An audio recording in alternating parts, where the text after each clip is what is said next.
you don't have to always make your jeans from scratch in order to get some amazing jeans. It's still rodeo season, so let's do another Western project. Hi everyone, and welcome back to Blueprint DIY, where we remake our clothes to be just as unique as us. So you guys know that recently I made a whole pair of jeans from scratch. That was the first time I've ever done that.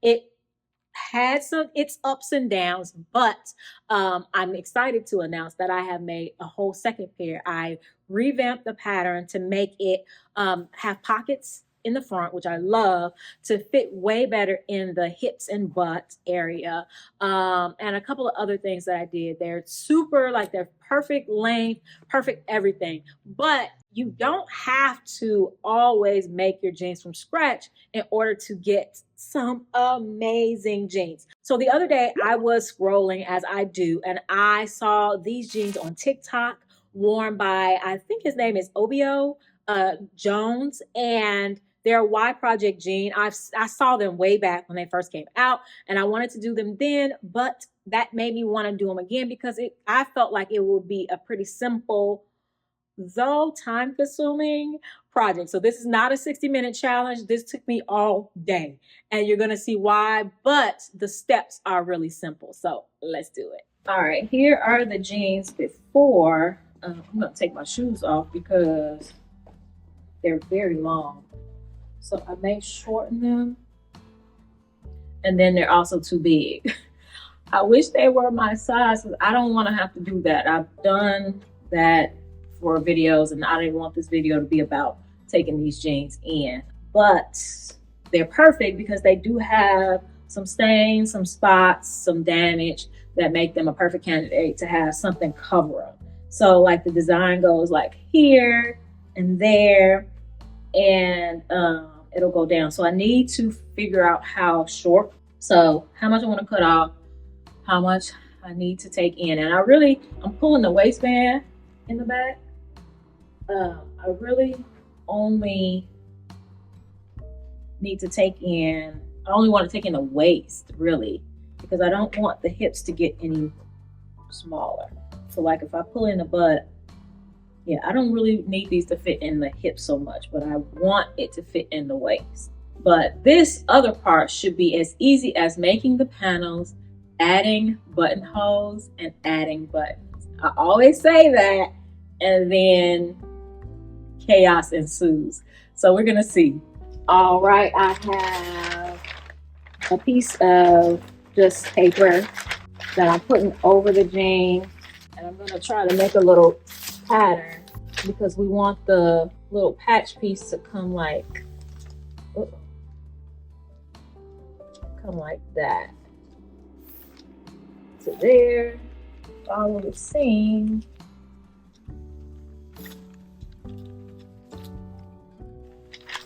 So I'm gonna cut this out and put it on there and see if it looks okay to me before actually cutting out the jeans, because I only have one pair of jeans that matches this color pretty well. So I'm gonna look in the mirror and see if this is a good placement. I need to add another 4 inches, but I think that looks pretty good. Oh yeah. That's that's pretty perfect. Okay, that's pretty darn perfect. And I'm actually not mad at the length stopping right there. I might not be able to get no more than that anyway. You guys see my gigantic cutting table? It is 6 feet by 16 feet long. My biggest cutting table yet. Pretty happy about it. All right, so we're gonna take the pattern off of these. We don't have enough.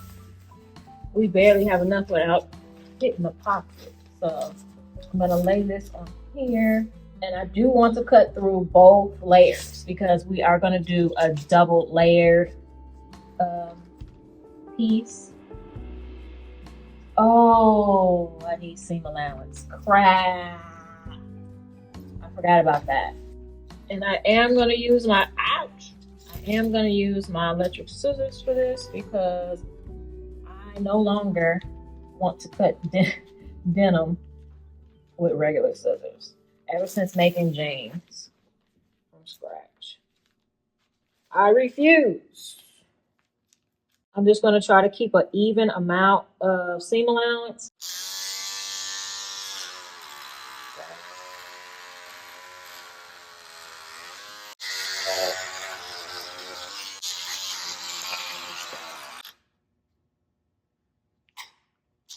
Oh my gosh. Dang it. My battery went out. All right, so that's one piece. I'm going to take the pattern off, reverse it, and cut it on the other side. As a matter of fact, I might, instead of using the pattern, because it didn't have seam allowance, I might use the denim, the actual denim on the other side to cut it out. And I'm going to charge my scissors.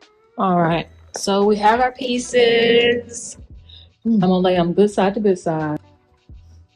And then I'm going to sew all sides except for the bottom because I need to have a way to turn it right side out. And I'll probably sew it up to right there. Just leave this part open so I can fold it right side out. Today, once again, we are sewing on the Janome Memory Craft 6600C. Unfortunately, somebody said they discontinued this machine. They still sell a newer version of it at, well, they did sell a newer version of it at Joann. I would like to get one because it's gorgeous. It's red. Yeah, it's expensive though, but I really am enjoying this machine because it's like this machine, that's only a straight stitch, but this one has all the other functions. It's like the best of both worlds. And it has a super high lift.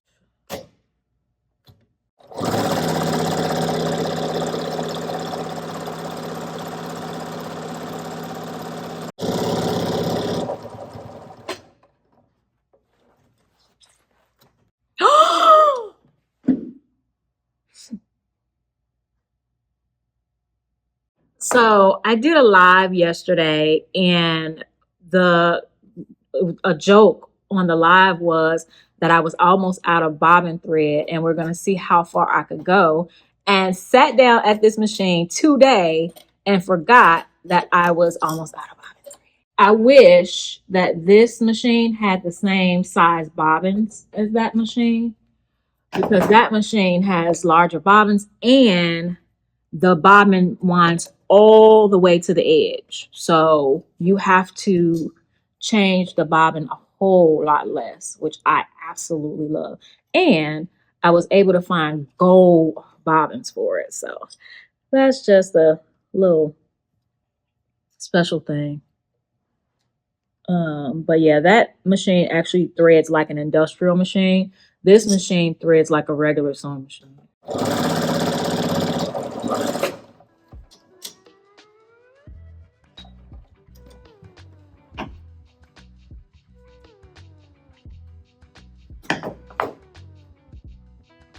All right, so now, I'm gonna cut these corners so that I can get that nice and crisp. The edges to turn out nice and crisp.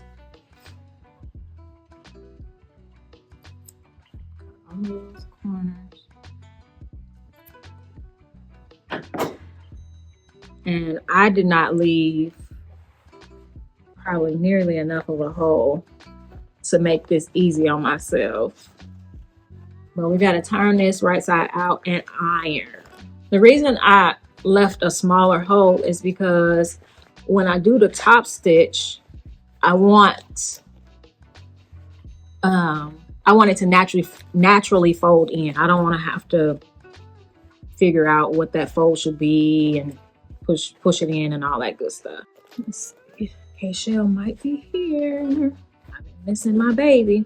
All right, so we're gonna take like a stick or something, stick it in the holes, in the corners to make sure they're sharp, and then we're gonna iron it flat. Then we need to mark our buttonholes.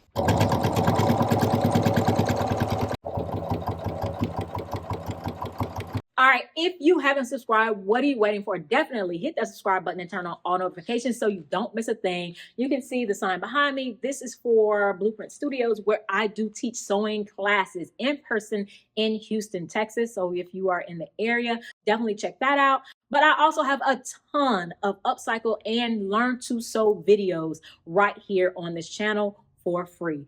And I also have a book that just came out last year. It's called The Impatient Beginner's Guide to Sewing. So if you want to learn how to sew, to be able to do some of these sewing projects and these upcycles, definitely check that out. All right, back to the video. All right, we got our patches. Y'all gonna hear Crew. He wants to talk. Say hi, Crew. Say hi.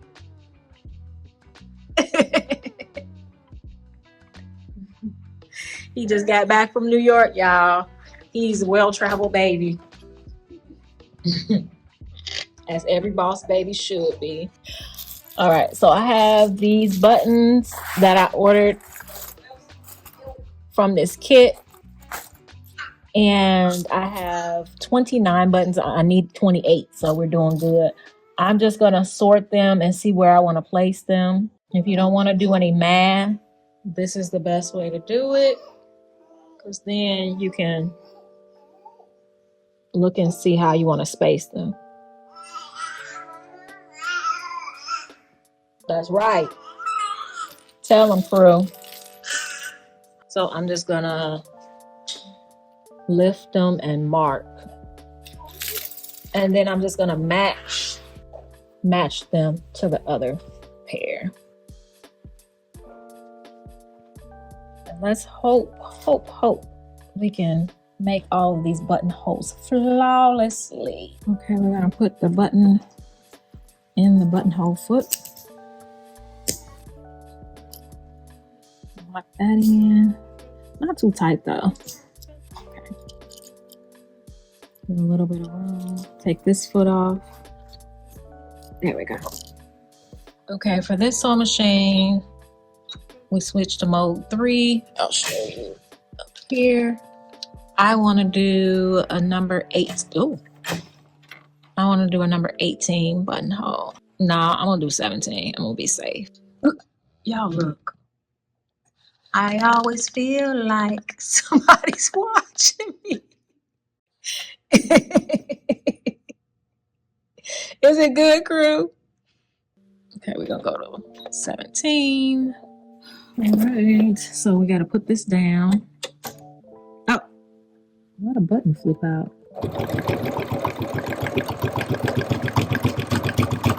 Oh, what are you doing? All right, it got stuck, so I'm gonna have to be really conscious about these. So I'll let you see this very imperfect buttonhole. Oh, you know what? I said I wasn't doing no more buttonholes. First of all, this buttonhole's too big. And I said I'm not doing no more buttonholes without the little thing that you can punch the hole.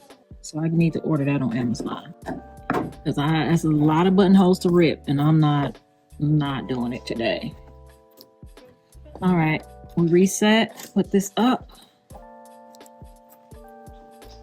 Go to the next buttonhole. See if we can do this one without it catching. We can put this back down. There we go.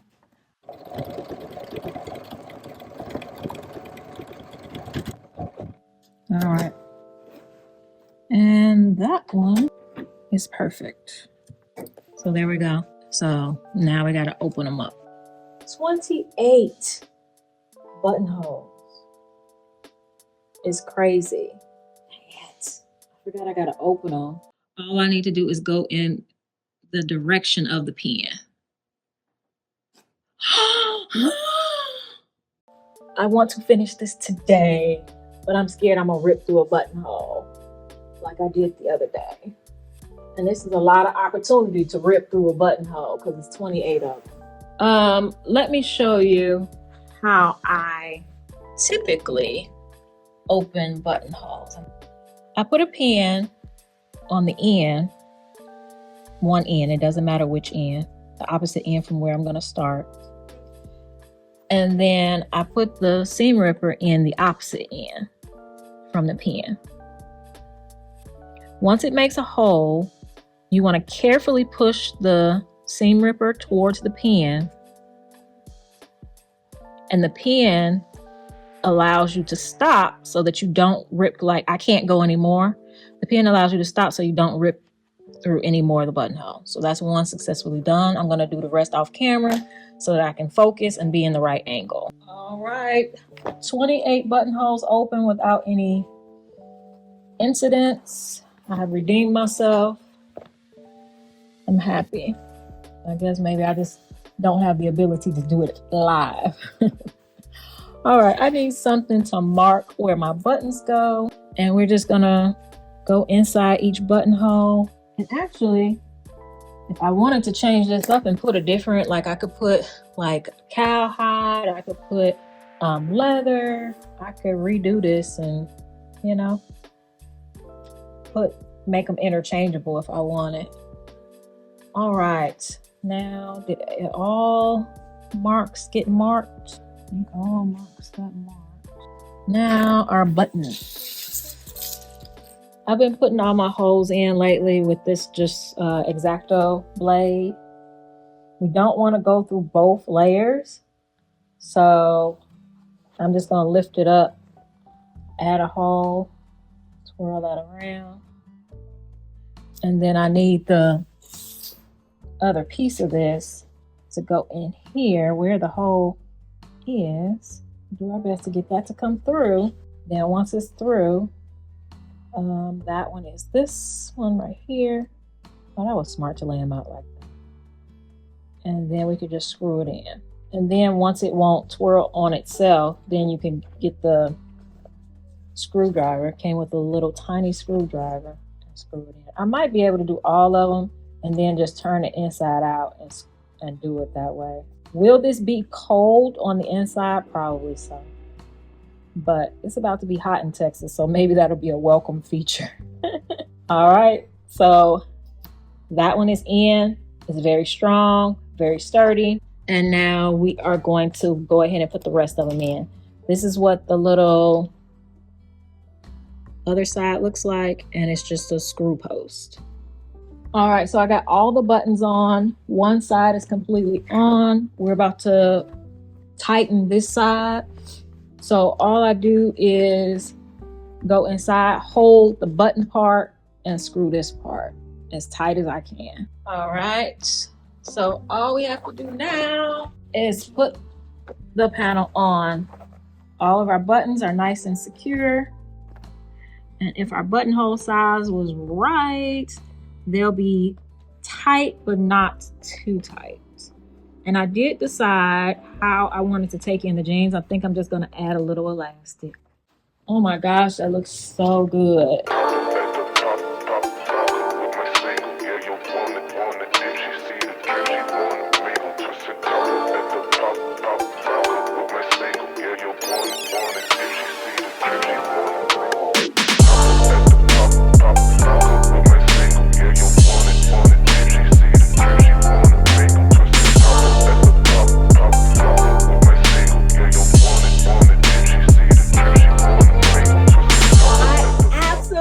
Love these. Oh, they were definitely worth the time that it took. 28 buttonholes, 28 denim buttons.